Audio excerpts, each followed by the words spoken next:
সামনে তোমাদের বায়োলজি পরীক্ষা। তো বায়োলজিতে যেহেতু থিওরিটিক্যাল পার্ট অনেক বেশি থাকে, তো এখানে মার্কসটা তোলা একটু বেশি কঠিন হয়ে যায়। তো কিভাবে আমরা বায়োলজিতে সর্বোচ্চ মার্কস এনশিওর করতে পারি, চলো সেটা নিয়ে একটু কথা বলি। তো সেক্ষেত্রে অবশ্যই তোমাকে দুইটা জিনিসে ফোকাস করতে হবে, কি পড়ছি এবং যেটা পড়ছি সেটা পরীক্ষার খাতায় কিভাবে লিখছি, এই দুইটা জিনিস। তো দেখো, পড়ার ক্ষেত্রে তুমি যে কাজটা করবা, তুমি এতদিন কোশ্চেন দেখে এতটুকু বুঝেছো যে এমসিকিউ এর ক্ষেত্রে প্রিভিয়াস ইয়ারের কোশ্চেন যদি মোটামুটি সলভ করে যাও তাহলে মোর দ্যান এনাফ কভার হয়ে যায়। তাহলে এমসিকিউ এর ক্ষেত্রে অবশ্যই তোমাকে প্রত্যেকটা চ্যাপ্টার করে যেতে হবে, কারণ সিকিউ হয়তো কিছু চ্যাপ্টার থেকে আসে না, কিন্তু এমসিকিউ কিন্তু প্রত্যেকটা চ্যাপ্টার থেকেই আসে। তাহলে প্রথমেই তোমাকে প্রত্যেকটা চ্যাপ্টারের এমসিকিউ পড়ে যেতে হবে, অল চ্যাপ্টার, একটা বাদ দেওয়া যাবে না। দ্বিতীয়ত, অবশ্যই প্রত্যেকটা বোর্ড কোশ্চেন বিগত বছরের তোমার বইতে যতগুলো বোর্ড কোশ্চেন আছে প্রত্যেকটা তুমি সলভ করে যাবে, তাহলে মোটামুটি 95% কিন্তু কমন পাওয়ার পসিবিলিটি। তাহলে প্রত্যেকটা বোর্ড কোশ্চেন সলভ করে যাবে। এরপর যদি তোমার মনে হয় যে না, আমার আরেকটু পড়তে হবে, হয়তো কিছু গ্যাপ আছে, বইটা একটু পড়ে ফেলি, যদি বইটা সুন্দর করে দাগানো থাকে, বিশেষ করে যারা প্রি মেডিকেল করেছ তাদের বই তো দাগানোই আছে, তো তুমি চাইলে বই থেকে একটু দেখে নিতে পারো ইনফরমেশনগুলো, তাহলে এমসিকিউ কভার হয়ে যায়। তো সময় যেহেতু কম, বোর্ড কোশ্চেন আমার মনে হয় সলভ করা মোটামুটি যথেষ্ট। এরপর সিকিউ এর ক্ষেত্রে আসো। সিকিউ কিন্তু সবকিছু লাগে না, কিছু কিছু অধ্যায় থেকে সিকিউ আসেই না। যেমন মুজিবের পরিবেশ বিস্তার, এখান থেকে কখনো সিকিউ আসবে? আসবে না। তাহলে যে চ্যাপ্টারগুলো থেকে সিকিউ আসে না বা তুলনামূলক কম আসে, সেইগুলোকে লেস ইম্পর্টেন্স দিয়ে বাকিগুলোতে ভালো করে ফোকাস করতে হবে। এই ক্ষেত্রে অবশ্যই তোমার সব থেকে বড় helper test paper. Test paper খোলো, টেস্ট পেপার খুলে দেখো যে এই চ্যাপ্টার থেকে এই এই কোশ্চেনগুলো আসছে। গ ঘ ক খ আলাদা করে কোশ্চেন দেওয়া থাকে না? সবসময় দেখা যায় যে কোশ্চেন দেখে পড়তে গেলে, উদ্দীপক কোশ্চেন এভাবে পড়তে গেলে যেটা হয়, রিপিটেড কোশ্চেন আসে বা অনেক টাইম লাগে। তো সেক্ষেত্রে গ ঘ যেখানে একসাথে করা আছে, ওইগুলা তুমি একসাথে করে দেখো যে এই অধ্যায় থেকে এই একটা প্রশ্ন দেখে দেখে তুমি উত্তরটা আগে যেখান থেকে পড়ছিলা, বই থেকে পড়ে অনেকে, অনেকের নিজের নোট থাকে, যেখান থেকে পড়ছিলা সেখান থেকে ধরে ধরে পড়ে ফেলো। আর ক খ মোটামুটি টেস্ট পেপার থেকেও পড়তে পারো, বা তোমার বইতে ম্যাক্সিমামের ক্ষেত্রে বইতে দাগানো থাকে বা খাতায় লেখা থাকে, যেখান থেকে সুবিধা সেখানে পড়তে পারো। তবে সিকিউতে মেইনলি তোমার বায়োলজির ক্ষেত্রে ফোকাস থাকবে গ এবং ঘতে, যেখানে মার্কস তোলা একটু কঠিন। ক খ মোটামুটি তোমরা সবাই পারো, মুখস্থ অ্যান্ড পারো, বাট গ ঘতে থিওরি হলে মার্কস কাটা যায়, সো এখানে একটু ভালো করে ফোকাস করে পড়তে হবে। ওকে, এরপর দেখো আমরা খাতায় লিখবো কি করে। খাতায় লেখার ক্ষেত্রে কয়েকটা জিনিস খেয়াল করতে হবে। এবার আমরা যে কথাগুলো বলে থাকি যে খাতা সুন্দর করে প্রেজেন্ট করো, গ্যাপ দিয়ে লিখো, মার্জিন করে লিখো, সবকিছু ঠিক আছে, বায়োলজির জন্য স্পেশালি কোনগুলো ফোকাস করবো? তো প্রথমেই এখানে question selection is very much important, কারণ কিছু কোশ্চেন আছে শুধু থিওরি, লিখলে টিচার 1-2 মার্ক এমনিতেই কেটে দিবে। কিছু কোশ্চেন আছে ফিগার দিতে হয়, প্রসেস লিখতে হয়, ফ্লো চার্ট লিখতে হয়, টেবিল আকারে লিখতে হয়। হয়তো তোমার কাছে 4টা পার্থক্য চাইছে বা 8টা পার্থক্য চাইছে, 4 মার্কস। যদি 8টা লিখো, নাম্বার কাটার জায়গা নেই, সুযোগ নেই।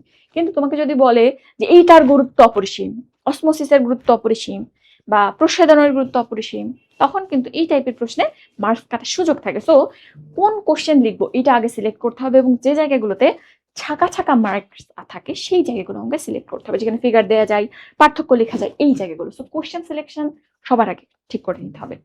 এরপর দেখো, বায়োলজির ক্ষেত্রে সব থেকে বড় মার্কসের জায়গা হচ্ছে ফিগার। তোমার গ ঘ এর কোশ্চেনে যেখানে ফিগার দিতে বলবে, দিতে তো হবেই, নাইলে কিন্তু মার্কস কাটা। যেখানে বলবে না সেখানেও সুযোগ থাকলে ফিগার দাও, কারণ তুমি ধরো 2 পেজ লিখেছো, টিচার কতটুকু সময় থাকে একটা খাতা দেখতে যে 2 পেজ পড়ে দেখবে? বাট তুমি যদি একটা ছবি দিয়ে দাও এবং ছবির সাথে অবশ্যই লেবেলিং দিবা, খালি একটা ছবি এঁকে দিলা, টিচারও কিছু বুঝবে না, বা তুমি জানো কিনা যে কোনটা কি সেটা বুঝবেই না, তাই মার্কস কিভাবে দিবে? ছবি আঁকবা, লেবেলিং করবা এবং নিচে লিখে দিবা কিসের ফিগার। শুধু একটা ফিগার কিন্তু 2 পেজের থেকে বেশি মার্কস আনতে পারে। সুতরাং যেখানে চাবে সেখানে তো দিবাই, আর যেখানে দেওয়ার সুযোগ থাকবে, ইভেন খ নম্বরের প্রশ্নেও চাইলে তুমি ফিগার দিতে পারো। টাইমটা যথেষ্ট আছে, 5টা সৃজনশীল লিখতে হয়। তাহলে ফিগার সুন্দর করে প্র্যাকটিস করে যাও। জীবনের একটা ক্লাস আছে ইউটিউবে, হয়তো আপডেটেড আরেকটা ক্লাসও দিবে, প্রত্যেকটা যতগুলা ফিগার আসতে পারে বোটানি জুলজিতে সবগুলা প্র্যাকটিস করে যাবো। ওকে, এরপর দেখো পয়েন্ট বা প্যারা করে লিখবে। অনেক সময় আছে আমি ফিগার টাইপের কোশ্চেন বা ডিফারেন্স টাইপের কোশ্চেন সিলেক্ট করতে পারছি না, সেই ক্ষেত্রে তুমি যদি ঢালাও ভাবে লিখে যাও, টিচারের জন্য খুবই পড়তে অসুবিধা হয় থিওরি টাইপের।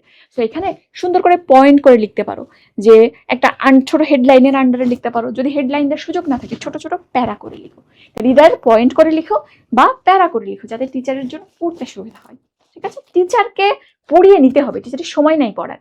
তো তুমি যে জানো এটা টিচারকে যে কোনো ভাবে বুঝাতে হবে, ফিগার দিয়ে অল্প সময় বুঝাই হোক বা পয়েন্ট করে করে হোক, টিচার কিছু না পড়লেও পয়েন্ট গুলো দেখবে। এরপর আসো ইংলিশ টার্ম গুলো ইউজ করবা। ইংলিশ টার্ম বলতে তুমি ধরো বাংলাতে বলতেছো যে অভিশ্রবণ, ইংরেজিতে একটা অসমোসিস লিখবা, বা এরকম যত বাংলা টার্ম আসে সবগুলো, কঙ্কালতন্ত্র, তুমি স্কেলিটাল সিস্টেম লিখবা। অনেকেই কিন্তু জানো ইংলিশ টার্মগুলো যেহেতু এখন ভর্তি পরীক্ষায় আসে, অনেকেই ইংলিশ টার্মগুলোর সাথে পরিচিত। ইংলিশ টার্ম বেশি ব্যবহার করবা, বেশি চোখে পড়বে, এবং আসলে জিনিসটা দেখতে ভালো লাগে। বাংলাতে আমার পছন্দ না এগুলো বানান করে লেখা, টিচারের ক্ষেত্রেও কিন্তু সেটা হবে। তো ইংলিশ টার্মগুলো ইউজ করার চেষ্টা করবা। এরপর দেখো, পার্থক্যগুলো অবশ্যই টেবিলে লিখবা। অনেকে কি করো, পার্থক্য লিখতে বলছে জাস্ট একটা মার্জিন টেনে একটা দাগ টেনে দুই পাশে লিখে দাও, বা অনেকে একদম ঢালাও সব লিখে দাও। আমি জানি না কোন লজিকে লিখো। অবশ্যই পার্থক্য টেবিলে লিখবা, পয়েন্ট করে লিখবা। 8টা পার্থক্য, 1 2 3 4 5 6 7 8 পয়েন্ট করে লিখবা। তাহলে দেখবা একদম ফুল মার্কস এনশিওর করা যাবে এই জায়গাগুলোতে। এই টেবল অ্যান্ড ফিগার এই জায়গাগুলোতে মার্কস কাটার জায়গা থাকে না। এরপর সব থেকে ইম্পর্টেন্ট যেটা, প্রশ্নের নাম্বার অনুযায়ী লিখবা। আমি একবার এসএসসির একটা খাতা দেখেছিলাম, তো সেই খাতায় সৃজনশীল প্রশ্ন ক খ গ ঘ, প্রত্যেকটা প্রশ্ন ক 1 পেজ লিখছে, খ 1 পেজ লিখছে, গ 1 পেজ লিখছে, ঘ 1 পেজ লিখছে। হাতের লেখা চমৎকার।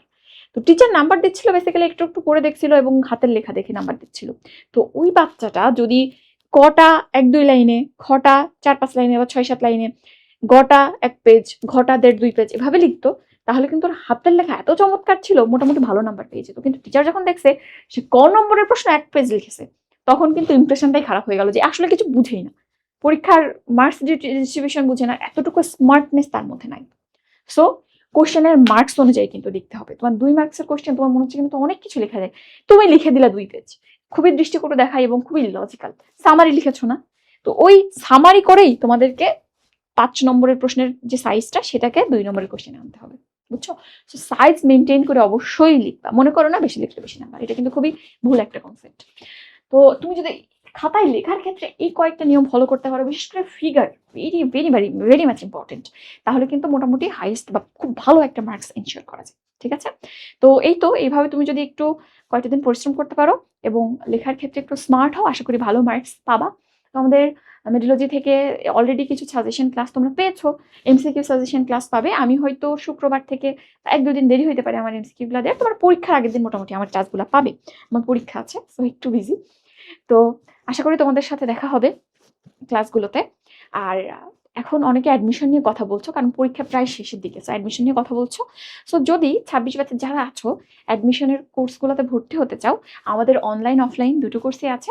অনলাইনের ক্ষেত্রে তোমরা খুব সীমিত কোর্স ফিতে 5,500-এর মতো কোর্স ফিতে ভর্তি হতে পারবে, এবং যদি ডিসকাউন্ট থাকে, কারেন্টলি একটা ডিসকাউন্ট চলছে, তাহলে তোমরা 4,500-এই ভর্তি হতে পারবে।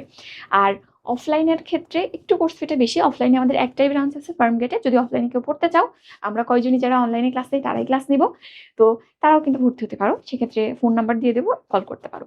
তো অ্যাডমিশনে আসলে সবাই আগে আগে ভর্তি হয়ে যায়, সবকিছু চিন্তা করে। তো চিন্তা করে দেখো যে কোন দিকে যাব, কিভাবে কি করব। প্র্যাকটিক্যাল হইলেই যাতে যে কোচিংয়ে ভর্তি হও সেখানে যে পড়াশোনা শুরু করতে পারো। ভর্তি হয়ে সবকিছু কনফার্ম করে রেখো, হোস্টেল টোস্টেল সবকিছু ঠিকঠাক করে রেখো। ঠিক আছে? তো ইনশাল্লাহ আবার অন্য ক্লাসে দেখা হবে। সবাই ভালো থাকো, সুস্থ থাকো। আল্লাহ হাফেজ, আসসালামু আলাইকুম।